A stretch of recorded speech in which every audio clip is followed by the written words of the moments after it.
जय श्री राम सभी भक्तों को। आज संपूर्ण भारत यात्रा का मेरा 23वां दिन है और मैं मुंबई से 1630 किलोमीटर की दूरी तय करके मैं अपने 4 धाम द्वारिका पहुंच चुका हूं। मैंने भगवान श्री कृष्ण के चरणों में आशीर्वाद ले लिया है। मैंने भगवान श्री कृष्ण के दर्शन कर लिए हैं। अफसोस मुझे ये है कि मैं आपको दर्शन नहीं करा पाया क्योंकि वहाँ पे कैमरा फ़ोन्स वगैरह पे अलाउ है नहीं। तो मैं आपको मंदिर तो दिखा दूंगा, उससे पहले मैं आपको द्वारिका के बारे में कुछ विशेष जानकारियाँ दे दूँ। पहले भगवान श्री कृष्ण मथुरा में रहा करते थे और वहाँ पे जरासंध नाम का एक राक्षस हुआ था। तो भगवान श्री कृष्ण वहाँ पे वचनबद्ध थे, उस राक्षस का वध नहीं कर सकते थे। फिर भी वह राक्षस बार बार भगवान श्री कृष्ण से युद्ध करते थे। भगवान श्री कृष्ण ने उनको कि युद्ध में 16 बार परास्त किया था, लेकिन फिर भी वो वहाँ से नहीं गया। तो भगवान श्री कृष्ण ने सोचा कि मुझे ये नगरी छोड़ के अब अलग नगरी बसानी चाहिए। तो भगवान विश्वकर्मा द्वारा, द्वारिकाधीश नगरी है ये भगवान विश्वकर्मा द्वारा बनाई गई थी भगवान श्री कृष्ण के राज करने के लिए। ये जो नगरी पूरी सोना की थी और भगवान श्री कृष्ण ने फिर यहीं पे राज किया और यहीं पे प्राण त्याग दिए। बताया जाता है कि भगवान श्री कृष्ण को ये श्राप मिला था, जो थी कौरवों की माँ थी, उन्होंने भगवान श्री कृष्ण को श्राप दिया था कि जैसे तूने मेरे कुल का विनाश किया, ऐसा ही एक दिन आएगा कि तुम्हारे पूरे कुल का विनाश हो जाएगा। तो महाभारत के 36 साल बाद ये जो द्वारिकाधीश नगरी है यह संपूर्ण समुद्र में समा गई थी।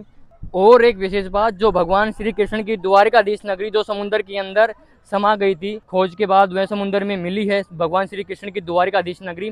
अब उसके दर्शन होने भी स्टार्ट हो जाएंगे बहुत जल्दी। और अभी जो द्वारिका में जो तीर्थ स्थल है मैं आपको उनके दर्शन कराता हूँ और मैं भी दर्शन करता हूँ और अपनी यात्रा की तरफ निकलता हूँ। यहाँ पे बहुत सारे तीर्थ स्थल है, उनके मैं दर्शन कराता हूँ आपको सभी को बारी बारी से। अभी मैं आपको शुरू में दिखाता हूँ सुदामा सेतु। चलो आओ दिखाता हूँ आपको। ये जो आप देख रहे हो ये है सुदामा सेतु पुल। ये जो देख रहे हो आप ये है सुदामा सेतु पुल। और ये समुंदर यहाँ पे सेम वही है जो वहाँ पे था सोमनाथ के अंदर। यहाँ पे ऊँटों की सवारी चल रही है, यहाँ पे लोग ऊँटों की सवारी कर रहे हैं, कुछ यहाँ पे समुंदर में स्नान कर रहे हैं। ये आप देख सकते हो।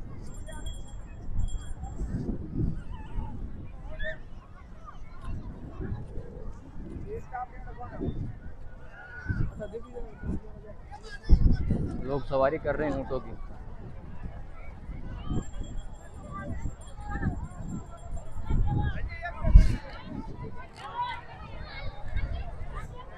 ये जो आप देख रहे हो ये है द्वारिकाधीश मंदिर। ये जो वाइट ध्वज लहरा रहा है ये है द्वारिकाधीश मंदिर। इसके अंदर फ़ोन कैमरा वगैरह कुछ भी अलाउड नहीं है, इसलिए मैं आपको दर्शन नहीं करा पाया। मैंने आपको मंदिर दिखा दिया है। और भी यहाँ पे बहुत सारे तीर्थ स्थल, उन सभी का आपको दर्शन कराऊंगा मैं।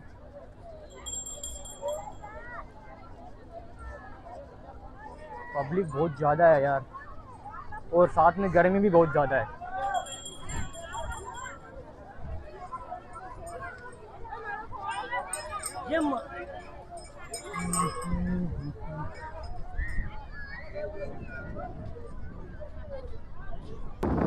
तो दोस्तों अब मैं जा रहा हूँ द्वारिका से माता रुक्मणी के दर्शन करने के लिए, जो कि द्वारका से 3 किलोमीटर की दूरी पे है।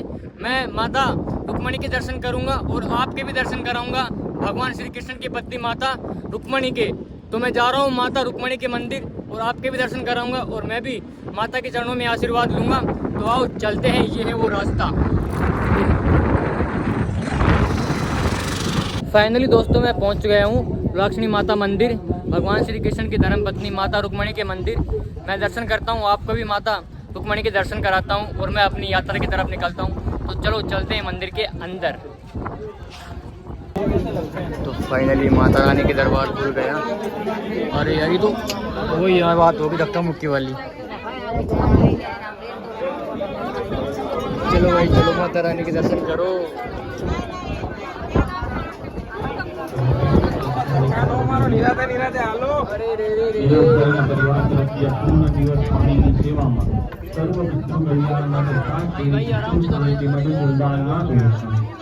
बोला भैया ने आराम से चलो, आराम से दर्शन करो। हे भगवान, हे प्रभु, हे नित्यानंदनी, क्या हो रहा है? ये क्या देख रहा हूँ मैं? आराम से भारतीय परिवार की ओर से भारतीय परिवार मथानिया के परिवार की ओर से ये 11 घड़ा पानी की। तो फाइनली दोस्तों आपने भी माता रुक्मणी के दर्शन कर लिए और मैंने भी दर्शन कर लिए। आपको मैं एक विशेष बात बता दूं कि ये जो आप ध्वज देख रहे हो ये बिना सीढ़ियों के द्वारा दिन में 2 से 3 बार चेंज किया जाता है बिना सीढ़ियों से। तो आपको मैं बता दूं जहाँ श्रद्धा जहाँ विश्वास होता है वही भगवान का वास होता है। ये बिना श्रद्धा और विश्वास के पॉसिबल नहीं है। तो दोस्तों अब चलते हैं अगले तीर्थ स्थल पे जो कि यहाँ से 22 किलोमीटर की दूरी पे है। अब मैं वहीं पे जाके आपको दर्शन कराऊंगा। तो मैं अब निकल रहा हूँ क्योंकि धूप भी बहुत ज़्यादा हो गई है। तो चलो चलते हैं अब। तो फाइनली दोस्तों मैं माता रानी के दर्शन करके मैं निकल रहा था सुदर्शन सेतु। तो बीच में एक धाम पड़ता है माता जी का मोगल धाम। मैं वहाँ पे माता जी का आशीर्वाद लेने के लिए आ गया हूँ। तो आपको भी दर्शन कराऊंगा और मैं भी माता रानी के आशीर्वाद लेके मैं अपनी यात्रा की तरफ निकल जाऊँगा सुदर्शन सेतु। तो चलते हैं माता रानी के दर्शन करने के लिए।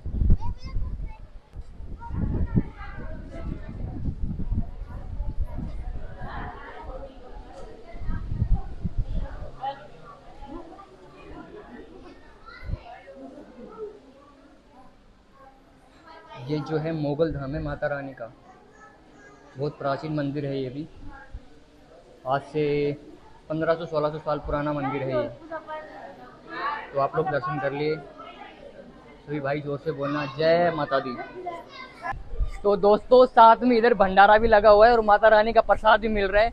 तो प्रसाद तो मैं ग्रहण करके जरूर जाऊंगा क्योंकि मैं प्रसाद तो माता रानी का छोड़ता नहीं। तो प्रसाद लेना भी जरूरी है। तो मैं तो प्रसाद ग्रहण करने के लिए जा रहा हूँ। आप तो ले नहीं सकते लेकिन आप देख लेना और समझ लेना कि मैंने ले लिया आपने ले लिया बराबर है। तो मैं जा रहा हूँ प्रसाद ग्रहण करने के लिए। तो जैसा कि दोस्तों मैंने आपको बताया था वीडियो में कि मैं माता का प्रसाद ग्रहण करके ही निकलूँगा। तो मैंने प्रसाद ले लिया है।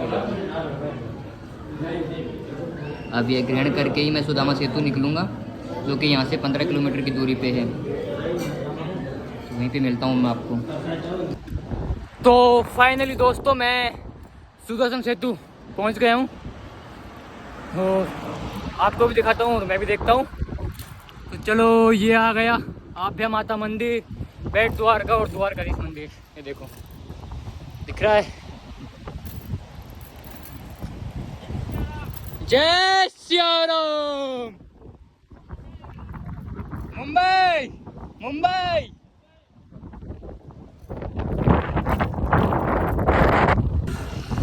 तो फाइनली दोस्तों मैं सुदर्शन सेतु पहुंच गया हूं। ये पहले यहां से नाव में जाया जाता था। अब यहां पे पुल बना दिया गया है जो कि अभी रिसेंटली मोदी जी ने उद्घाटन किया है यहां पे। तो मैं आपको दिखाता हूं सुदर्शन सेतु पुल। ये सुदर्शन सेतु पुल पहले यहाँ से नाव से जाते थे। अब यहाँ पे पुल बना दिया गया है। अब काफ़ी आसानी से जा सकते हैं यहाँ पे। तो फाइनली दोस्तों मैं सुदामा सेतु पुल पार करके यहाँ पे पहुँच चुका हूँ बेट द्वारका। बताया जाता है कि द्वारका में दर्शन करने के बाद यहाँ पे आना बहुत ज़रूरी है। जब भी जो तुम्हारे जो दर्शन है वो कंप्लीट हो पाते हैं, जब भी तुम्हारी जो यात्रा है वो सफल हो पाती है। तो मैं भी अब दर्शन करने के लिए आ गया बेट द्वारका। ये देखो द्वार है। तो मैं अब जाके अंदर दर्शन करूँगा। अंदर वही सेम सिचुएशन है, कैमरा फोन्स वगैरह कोई अलाउ है नहीं। तो मैं दर्शन करके आ जाता हूँ और आपको वैसे ही बता दूंगा मैं। तो फाइनली दोस्तों मैं बेट द्वारका के अंदर आ चुका हूँ और यहाँ पे आप देख सकते हो श्रद्धालु कितनी मात्रा में आए हुए हैं। ये देखो पब्लिक कितनी श्रद्धालु कितनी मात्रा में आए हुए हैं।